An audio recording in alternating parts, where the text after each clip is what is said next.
함께 읽은 말씀으로 그의 안에 거하라 라는 제목으로 말씀을 전하도록 하겠습니다. 초대교회 시절에도 이단은 여럿 있었습니다. 이들이 교회 안에 들어와서 믿음의 형제를 실족시키는 일이 벌어졌습니다. 이리하여 바울과 요한을 비롯한 여러 사도들이 이단들을 경계하기 위하여서 써서 보낸 편지가 신약 성경의 큰 부분을 차지하게 되었습니다. 지난 시간에 말씀드렸던 것처럼 당시에 대표적인 이단으로는 예수님의 십자가만으로는 충분하지 않고 율법의 행위가 있어야 한다는 이단이 있었습니다. 사도 바울은 갈라디아서를 비롯한 여러 서신을 통하여서 우리의 구원은 오직 예수 그리스도의 십자가뿐이요 이것으로 충분하고도 완전하다는 것을 소리 높여 외쳤습니다. 자, 또 하나의 이단은 사도 요한이 지금 우리가 읽은 요한 1서에서 말하고 있는 영육이원론 또는 영지주의 이단입니다. 썩어 없어질 육체는 영원한 영혼보다 저급한 것이기에 영혼만 정결하면 된다. 이러니 육체로는 마음껏 죄를 지어도 된다는 가르침이었습니다. 자, 이 둘이 초대교회의 대표적인 이단이지만 실은 이 외에도 많은 이단들이 있었습니다. 우리 모두가 알다시피 이단은 예전에도 있었고 지금도 있고 예수님 다시 오실 때까지 앞으로도 있을 것입니다. 우리가 해야 할 일은 이단을 지혜롭게 분별하는 일입니다. 또한 겉으로는 번지르르하지만 속이 썩어 있는 이단과 달리 겉과 속 다 빛의 자녀로 살아가는 일입니다. 이러한 마음으로 오늘의 말씀 함께 살펴보도록 하겠습니다. 우리 먼저 18절부터 25절의 말씀입니다. 영원한 생명인데요, 우리 18절부터 25절의 말씀 한 목소리로 같이 읽겠습니다. 시작. 아이들아, 지금은 마지막 때라. 적그리스도가 오리라는 말을 지금도 많은 적그리스도가 일어났으니 그러므로 우리가 마지막 때인 줄 아노라. 그들이 우리에게서 나갔으나 우리에게 속하지 아니하였나니 만일 우리에게 속하였더라면 우리와 함께 거하렸으려니와 그들이 나간 것은 다 우리에게 속하지 아니함을 나타내려 함이니라. 너희는 거룩하신 자에게서 기름 부음을 받고 모든 것을 아느니라. 내가 너희에게 쓰는 것은 너희가 진리를 알지 못하기 때문이 아니라 알기 때문이요 또 모든 거짓은 진리에서 나지 않기 때문이라. 거짓말하는 자가 누구냐? 예수께서 그리스도임을 부인하는 자가 아니냐? 아버지와 아들을 부인하는 그가 적그리스도니 아들을 부인하는 자에게는 또한 아버지가 없으되 아들을 시인하는 자에게는 아버지도 있느니라. 너희는 처음부터 들은 것을 너희 안에 거하게 하라. 처음부터 들은 것이 너희 안에 거하면 너희가 아들과 아버지 안에 거하리라. 그가 우리에게 약속하신 것은 이것이니 곧 영원한 생명이니라. 아멘. 요한 1서는 지금이 마지막 때라고 말씀합니다. 맞습니다. 우리 주 예수님께서 부활 승천하신 후로부터 지금까지 우리는 말세를 살고 있습니다. 이것을 어떻게 알 수 있습니까? 아까 말씀드린 것처럼 이단들은 초대교회 때부터 나타났습니다. 세월이 흐름에 따라서 그 이름과 행태는 조금씩 바뀌었습니다만 그때나 지금이나 많은 적그리스도가 나타났습니다. 외국에서 만들어진 여호와의 증인, 안식교, 몰몬교 등은 물론이거니와 우리나라에서 생긴 천부교회, 박태선, 통일교회, 문선명, 하나님의 교회, 안상홍, 신천지, 이만희, 돌나라 박명호, JMS 정명석 등 얼마나 많은지 모릅니다. 이것을 보면 지금이 마지막 때라는 것을 확실히 알 수 있습니다. 이들은 자기들을 위하여 하나님과 예수님을 이용하는 자들입니다. 이들의 시작은 비록 성경이었다고 해도 지금은 우리에게 속하지 않는 자들입니다. 성경에서 출발하였으나 종국에는 성경을 자기들의 그 교리를 위한 참고 자료로 써버리는 것이야말로 이단의 특징입니다. 단적인 예로 신천지에서는 이렇게 말합니다. 성경은 보물지도와 같다. 이미 보물을 찾았으면 지도가 무슨 소용이냐? 약속의 목자인 이만희 찾는 것이 중요하지라고 말합니다. 이것은 성경을 하나님의 말씀이라고 믿는 우리들로서는 도저히 용납할 수 없는 악한 생각입니다. 물론 모두의 생각이 똑같을 수는 없습니다. 사람마다 생각이 다 다른 것은 어쩌면 당연한 것입니다. 하지만 성경 해석의 범위 안에서 허용되는 정도가 있습니다. 완전하신 하나님의 말씀을 불완전한 인간의 이성으로 다 이해할 수 없기에 우리는 우리의 성경 해석만이 옳다고는 하지 않습니다. 이렇기에 우리는 장로교이지만 침례교나 감리교, 성결교, 순복음의 성경 해석이나 신학이 우리와 좀 다를 때가 있더라도 이들을 향하여 이단이라고는 하지 않습니다. 완벽하지 않은 우리 인간의 불완전한 성경 해석의 차이를 인정하기 때문입니다.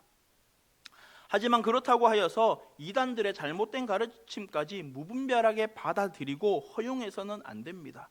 가능한 성경 해석과 잘못된 성경 해석은 분명히 다르기 때문입니다. 자, 이렇게 말하면 자연스럽게 이런 질문이 나오게 됩니다. 우리와 성경 해석이 다르다고 해서 다 이단이 아니라면 그러면 대체 어디서부터 이단인 것입니까? 라는 질문입니다. 자, 그것은 그 기준은 어렵지 않습니다. 21절 말씀과 같이 우리 모두가 이미 알고 있는 진리가 그 기준이 됩니다. 이렇게 오늘 본문의 말씀은 이단을 분별하는 중요한 기준을 우리에게 알려주고 있는데 바로 22절입니다. 예수께서 그리스도이심을 부인하는 자가 이단입니다. 제가 지난번에 잠깐 언급한 것처럼 예수 따로 그리스도 따로 이렇게 나눠서 생각하면서 육신인 예수는 죽고 영혼인 그리스도는 죽지 않고 승천했다 하는 영육 이원론적인 이단이 그 당시에 있었습니다. 아닙니다. 성경은 우리에게 예수는 그리스도라고 가르칩니다. 오직 예수님만이 우리의 메시아인 줄로 믿습니다. 이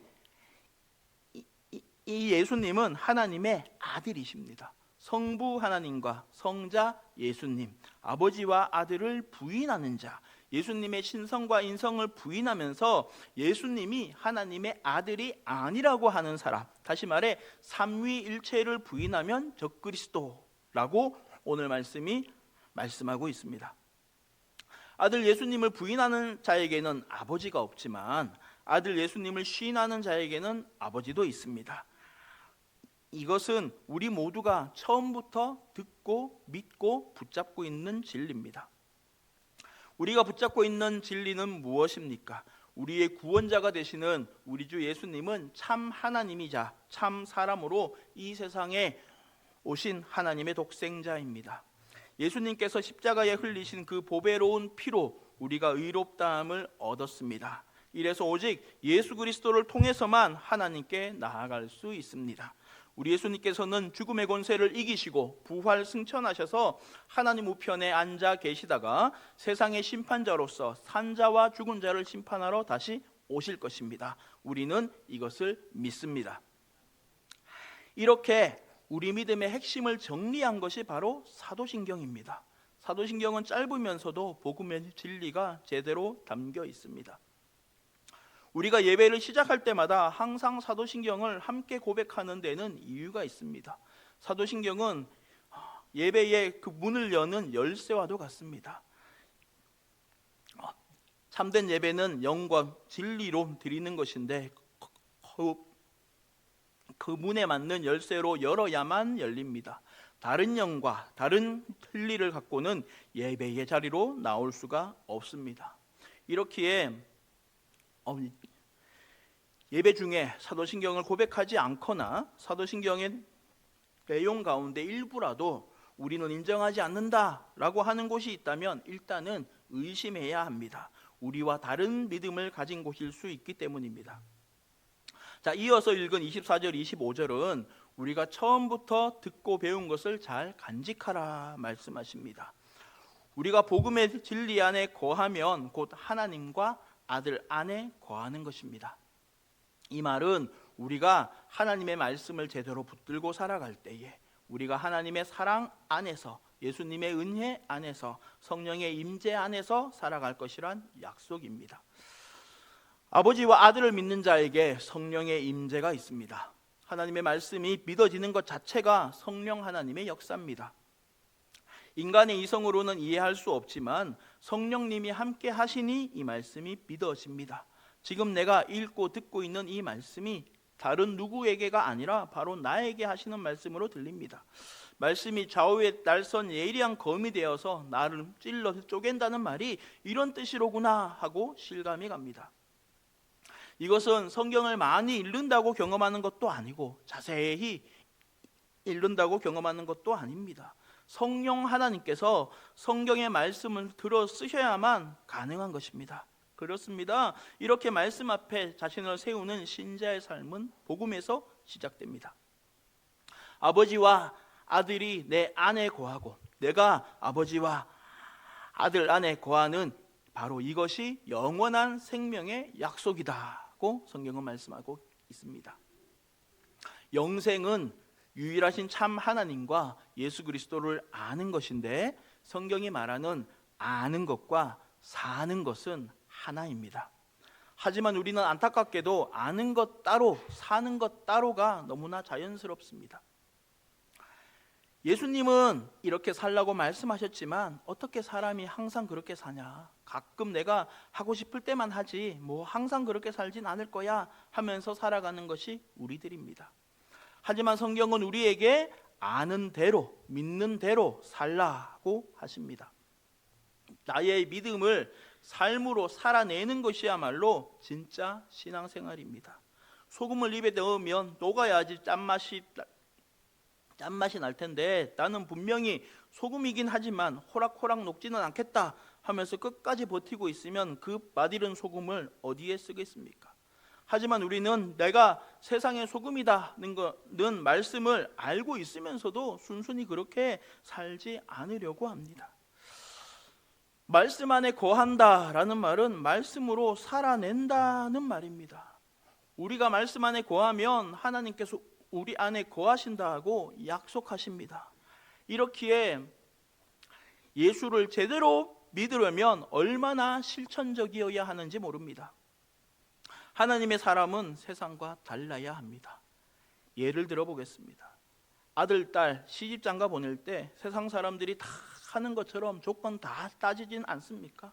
돈도 좀 있어야 되고 건강하기도 해야 되고 집안도 번듯해야 되고 학벌도 있어야 되고 인물도 훤칠해야 되고 일일이 시시콜콜 다 따지면서 거기다가 플러스 예수 믿어야 한다라는 우리를 보면서 세상은 야, 예수 믿는다더니 더 까다롭네 하지 않겠습니까? 우리가 정말 믿음의 자녀라면 좀 돈이 좀 없어도 건강하지 않아도 집안이 볼품이 없어도 학벌이 좀 부족해도 인물이 좀 모자라도 세상과 다르게 선택할 수 있어야 합니다. 말로만 아니라 행동으로 보여줄 때에야 비로소 세상이 우리를 향해 역시 교회 다니는 사람들은 예수 믿는 사람들은 뭐가 달라도 다르구나 라고 하지 않겠습니까? 예를 하나 들었습니다만 지금 하나님의 말씀 앞에 나를 세우고 돌아볼 수 있기를 원합니다. 지금 내가 예배드리고 헌금하는 것 말고 일상생활하는 것 가운데 세상 사람들과 다르게 생각하고 다르게 말하고 다르게 행동하면서 실천하고 살아가는 모습은 무엇이 있습니까?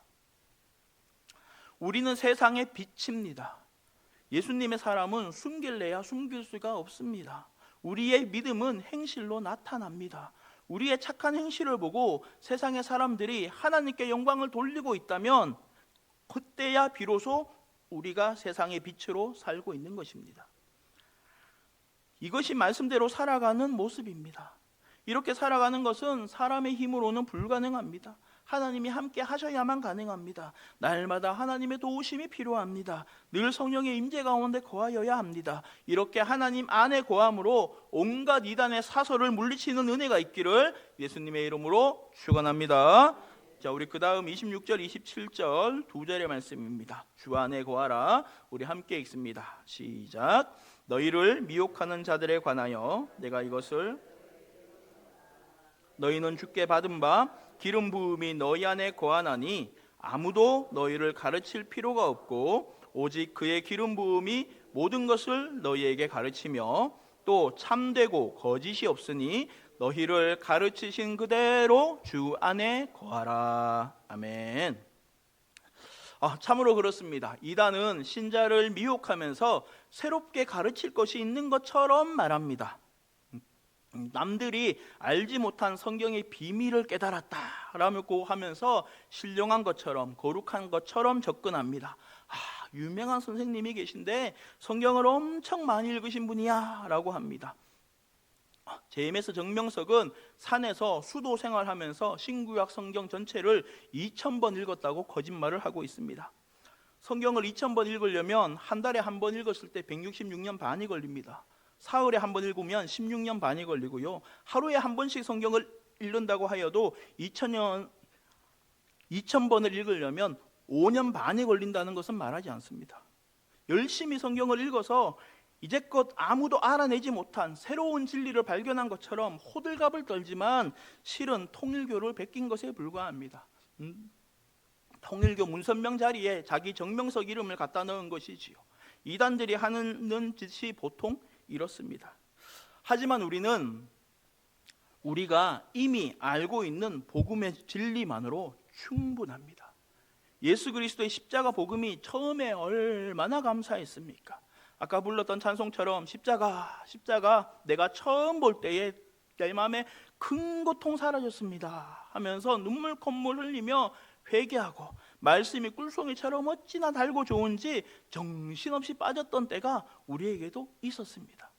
하지만 시간이 흘러가고 신앙의 연조가 쌓일수록 점점 복음의 메시지에 익숙해지더니 감동과 감격은 사라지고 식상해집니다. 마치 이스라엘 백성 같습니다.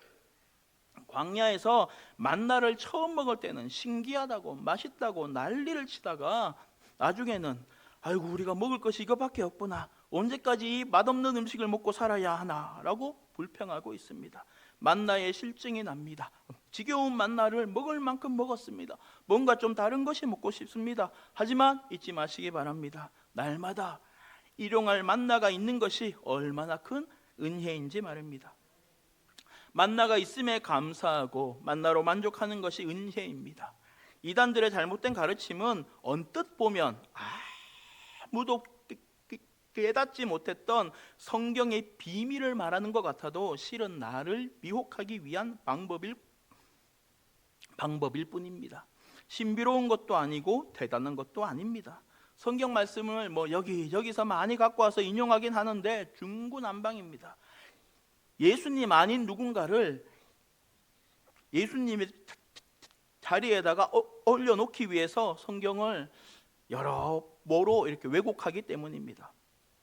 참된 신자인 우리가 할 일은 27절 하반절의 말씀처럼 하나님의 말씀이 우리에게 가르치고 있는 그대로 예수님 안에 거하는 것입니다.